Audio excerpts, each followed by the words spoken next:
Donc, Catherine Gentilcore se voit confier l'économie, notamment, l'itinérance, la culture. Donc, ce qu'on sait en ce moment, c'est que notre monde change très rapidement. Ça soulève de très grandes questions, notamment sur le plan économique.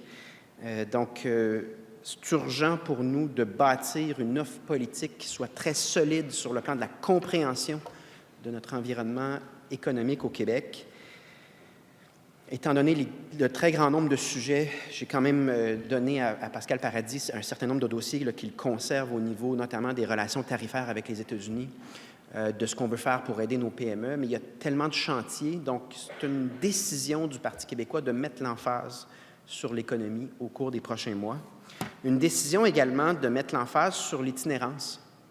Ça va au cœur de notre mandat et de notre fondation comme parti, notre philosophie politique, que de ne jamais accepter qu'une société riche comme la nôtre ait autant de gens à la rue.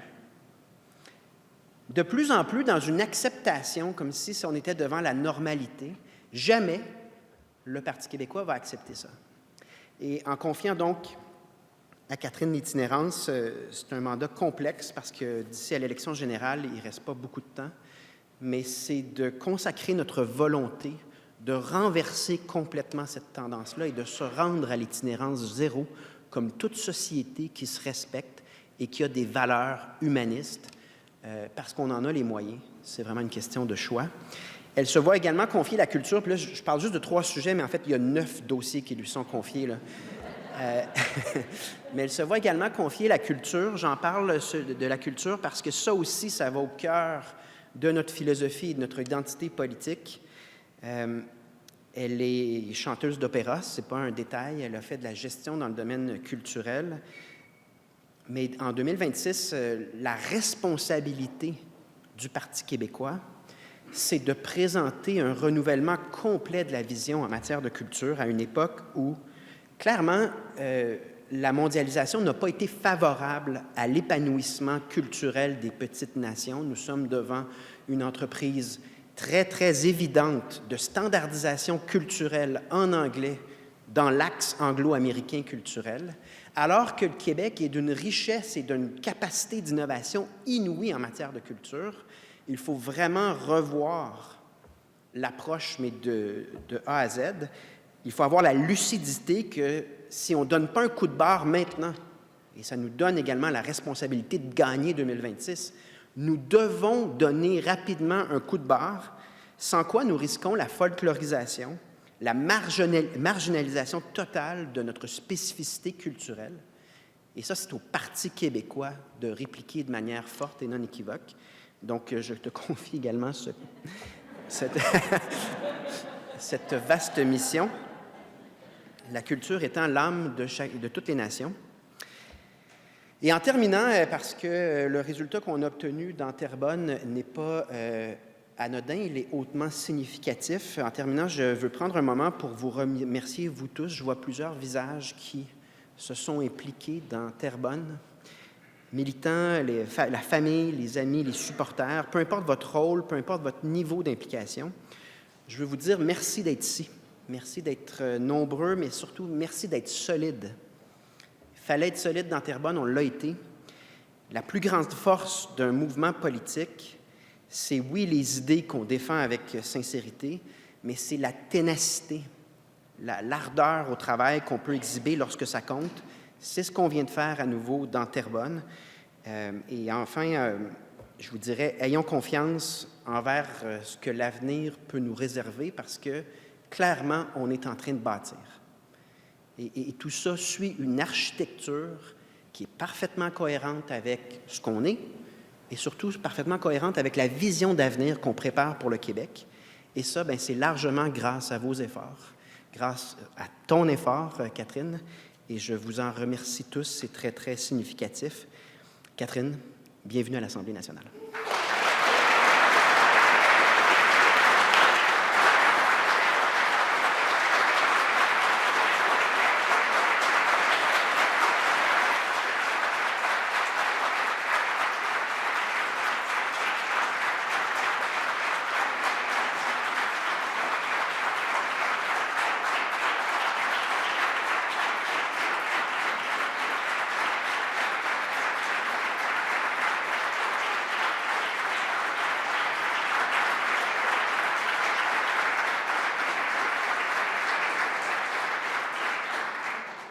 Donc, je vous remercie, Monsieur le chef du troisième groupe d'opposition. J'invite maintenant la députée de Terrebonne, Mme Catherine Gentilcar, à prendre la parole. Madame la députée.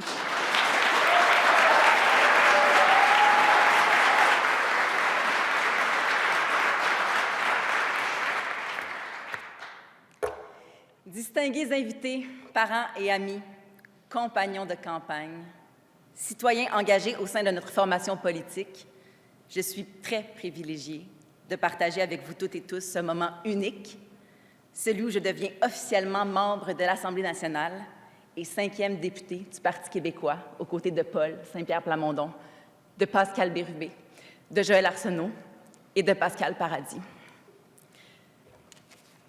Paul, tu le sais, c'est grâce à toi que je suis ici. Grâce à ton leadership, à ton authenticité, à l'homme que tu es. Tu l'as dit tout à l'heure, au plaisir qu'on a à travailler ensemble. On travaille fort, mais dans le plaisir, on sait où on s'en va avec ça. C'est toi qui m'as donné envie de servir le Québec, Paul. Grâce à ta détermination, ta vision, ta droiture, je suis la première femme à prêter serment uniquement au peuple du Québec aujourd'hui et non pas à la couronne britannique.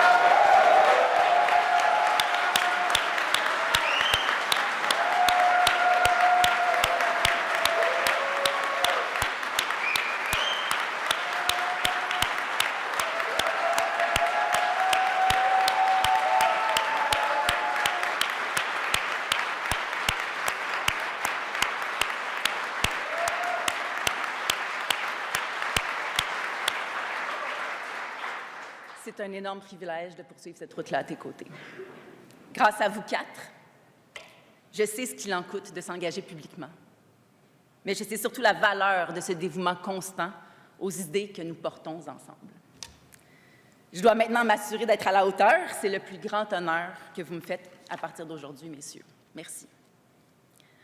Toutes les personnes qui sont réunies ici ce matin ont participé de près ou de loin à mon élection, soit par l'exemple que vous m'avez donné, je pense ici aux anciens élus, j'en vois dans la salle, qui se sont distingués dans cette Assemblée, soit par l'aide inestimable que vous m'avez apportée, par les conseils que vous m'avez prodigués, par les encouragements et tous les bons mots qui m'ont accompagnée depuis que j'ai pris la décision de me lancer. Vous avez toutes et tous été les artisans du succès qui me permet aujourd'hui de prendre place dans ce Parlement, le véritable cœur de notre démocratie. Les mots me manquent pour vous témoigner à quel point je suis reconnaissante. Je suis remplie de gratitude et je vous remercie infiniment. Cette cérémonie, le serment que je prête, je l'ai dédié également à toutes les femmes qui m'ont précédée au service des causes que nous défendons. Ces pionnières, ces femmes qui ont pavé la voie, c'est sur leur exemple, mais aussi sur leur sacrifice que mon inspiration se fonde et sur lequel notre succès repose. Mais aujourd'hui, évidemment, je pense avant tout aux citoyennes, aux citoyens de Terrebonne qui m'ont fait confiance afin de porter leur voix à l'Assemblée nationale. Ces derniers mois, vous m'avez confié vos espoirs, vos frustrations aussi. C'est vous qui, au fil de toutes ces rencontres, de nos riches discussions, avez donné un sens au mandat que j'assume maintenant. Vous m'avez parlé de vos attentes à l'égard des services publics. Vous m'avez parlé de votre besoin d'équité et de justice à l'heure où les besoins en matière de logement, de transport, de soins de santé sont plus criants que jamais. Vous m'avez énormément touchée aussi par votre sensibilité envers les difficultés que vivent vos concitoyens. Vous m'avez parlé d'itinérance, beaucoup. Vous m'avez parlé de l'avenir de nos enfants sans qu'ils soient pour autant les vôtres, de notre incapacité à bien accueillir les nouveaux arrivants, vos voisins, qui sont de plus en plus nombreux. Porter votre voix, c'est un privilège et un devoir. Soyez assurés que je ferai tout ce qui est en mon pouvoir pour être à la hauteur de la confiance que vous m'accordez. Mais mon autre devoir, très important aussi, il est à l'égard de notre mouvement. De toutes celles, de tous ceux qui le rejoignent ou qui pensent le faire, il va dans le sens de notre histoire. C'est celui de porter une cause fondamentale qui dépasse les individus, celle de l'indépendance du Québec. Nous sommes animés par l'espoir d'un projet collectif, par la volonté bien réelle de voir le Québec tenir son rang parmi les nations souveraines du monde. Notre idéal est aussi juste qu'ambitieux. Son atteinte repose sur des efforts constants, un courage sans faille et la volonté profonde de rassembler. Comme élu indépendantiste, c'est comme ça que je vais me comporter.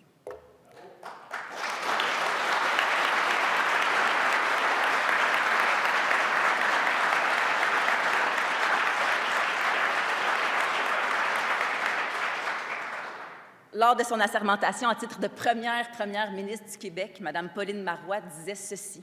« Notre action repose sur 4 piliers qui sont autant de balises qui nous guideront, l'intégrité, la prospérité, l'identité et la solidarité. » Et elle concluait son discours en disant ceci. « Cette visée qui doit tous nous guider, nous rassembler, nous dépasser, c'est celle de la liberté. » Ces principes, ce sont ceux que je reconnais dans les élus du Parti québécois et ce sont ceux que je me donne au service du peuple du Québec. À nous, toutes et tous, maintenant, d'incarner ces rêves et ces aspirations. Merci et vive le Québec!